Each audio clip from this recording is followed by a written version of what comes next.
Halo guys, kami dari kelompok 2 dan saat ini kami sedang berada di Origami Coffee House.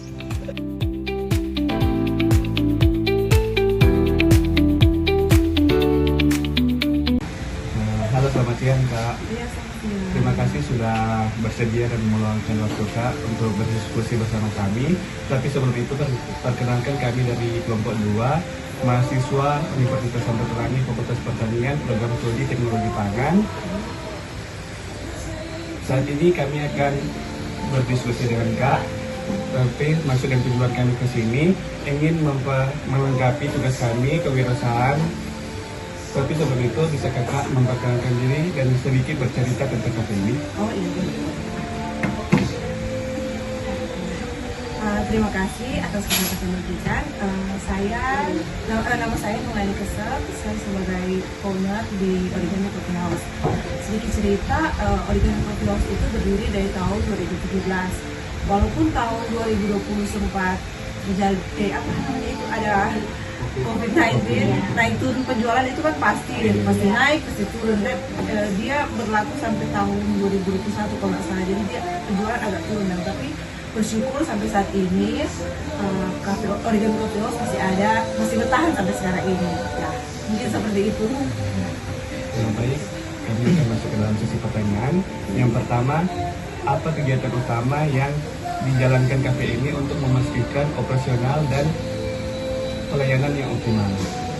Tentunya utama dalam ini memastikan kehadiran staf barista pertama. Habis itu kebersihan area ban, dine-in, terus melakukan kontrol stok terhadap stok bahan baku untuk penjualan di hari ini. Itu yang pertama. Pertanyaan kedua, siapa target pelanggan utama kafe ini dan bagaimana karakteristik atau preferensi mereka? Oh iya. Tentunya target lebih ke anak-anak muda, anak sekolahan, kan ada juga tuh anak-anak sekolah yang datang, anak-anak kuliah, dan tentunya karyawan yang berpenghasilan. Jadi yang menengah ke bawah boleh, lebih banyak ke menengah ke bawah. Kalau menengah ke atas kan rata-rata orang tua juga. Walaupun sebenarnya orang tua ada, cuma kan sedikit. Lanjut ke pertanyaan ketiga, bagaimana struktur biaya operasional kafe ini dan apa saja biaya utama yang harus dikelola?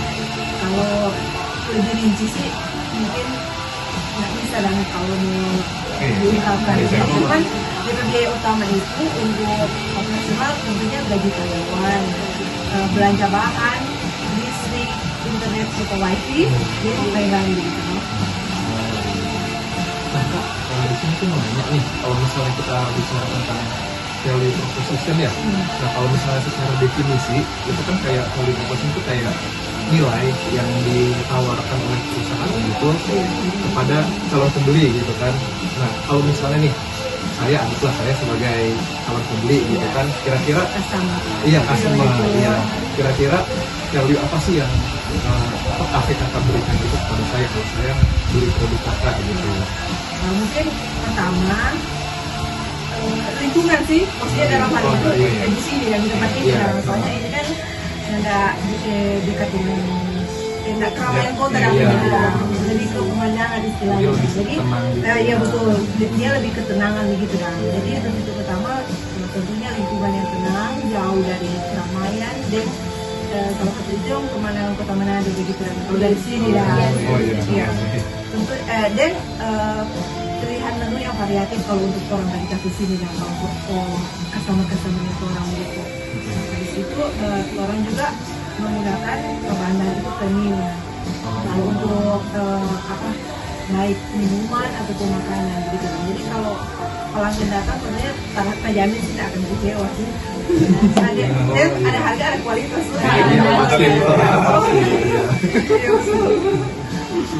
Ya gitu ya.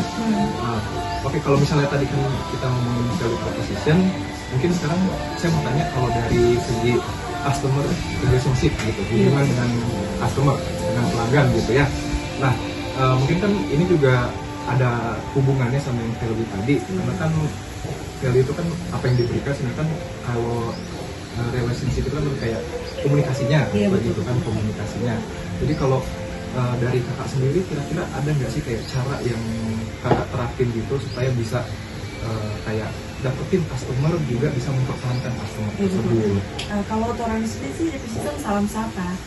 Selain salam sapa sih, orang kasih edukasi dan ke customer. Jadi kalau orang tanya ini produk espresso itu sebenarnya bagaimana? So karena kan ada yang orang-orang mungkin nggak tahu, nggak terlalu tahu, dia nggak terlalu mengerti gitu dalam kopi ya. Istilahnya orang awam ya. Begitu juga dengan es americano, begitu kan.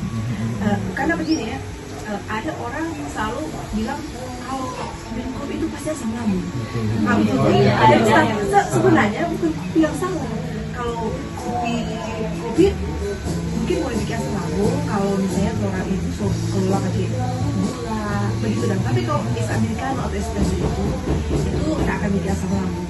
Ya betul, itu nggak akan bikin asam lambung. Tapi utamanya kalau minum kopi itu harus makan, nah mungkin kita orang tidak makan, cuma tiap orang juga punya apa DP bilang apa ya iya dari beda. Ada orang yang biar tidak makan minum kopi itu dia boleh tahan makan sampai malam, bisa jadi dia tidak makan betul kan dia tidak pengaruh asam lambung pada dia memang kok asam lambung ada juga yang masih turunan. Jadi kalau memang turunan so pasti dia boleh sih kalau turunan, cuman kalau orang bilang asam lambung dari minum kopi kok asam lambung itu nggak oke, kecuali kopi yang soalnya cacing terus aneh-aneh itu sudah bergula gitu. Dan kopi saset, nah itu sebenarnya itu ketika sama aku dulu itu. Cuma kalau kopi yang dari biji pun dia giling sama kayak orang punya kayak itu biji kon giling baru bikin itu enggak. Lupaannya sama sekali gitu kan. Karena banyak orang pelanggan yang sebelumnya dia penyakit asam lambung, banyak tuh yang begitu. Sekarang kopi, orang bilang pertama kan orang takut, orang tuh jelaskan bahwa begini. Akhirnya orang coba, betul, nggak orang itu nyenak untuk asam lambung. Jadi semenjak itu dong selalu dalam beli di sini, gitu. Akhirnya tuh beda-beda loh tiap orang.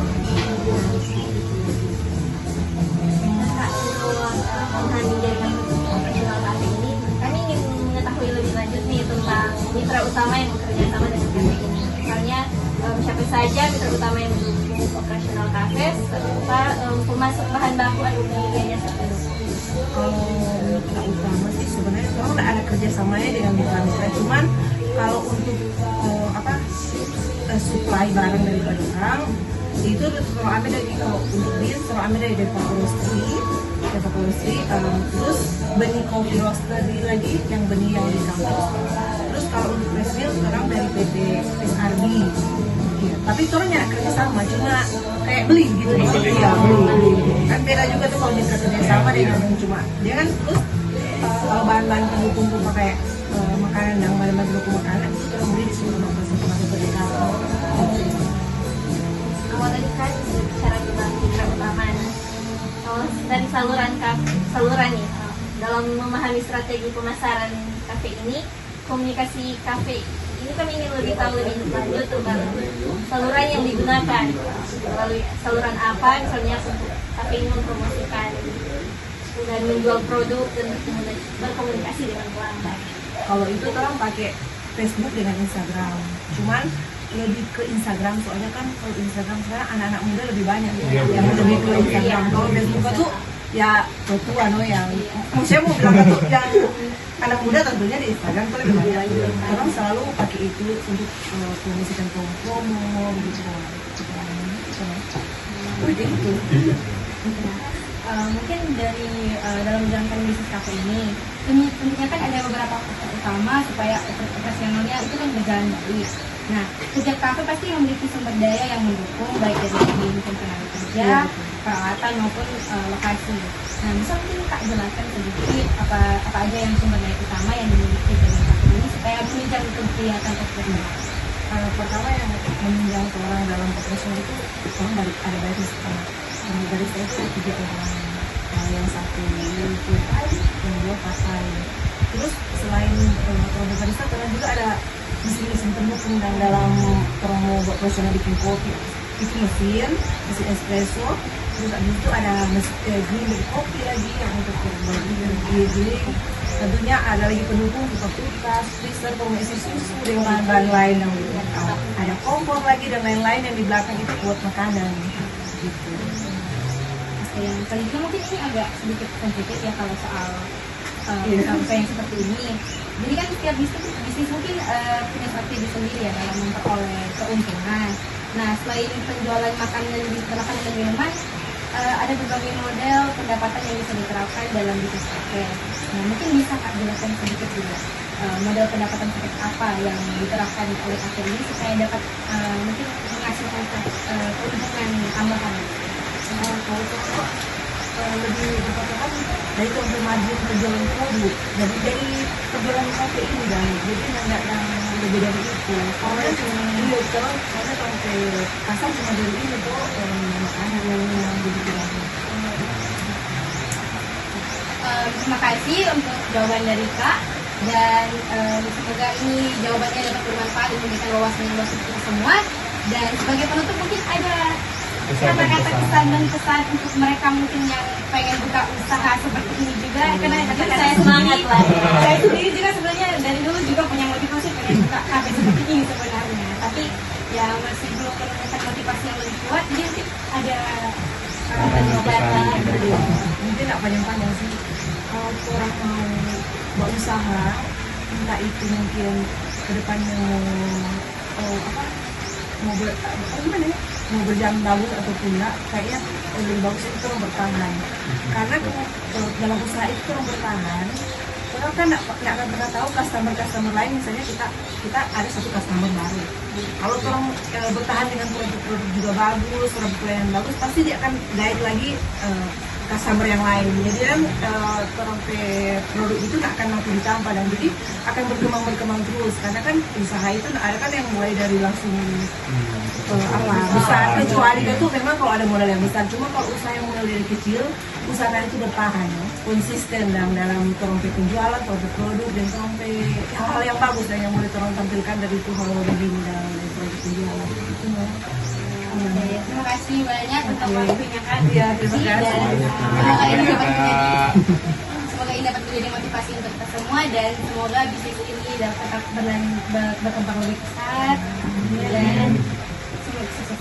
Oke, terima kasih. Terima kasih. Ya.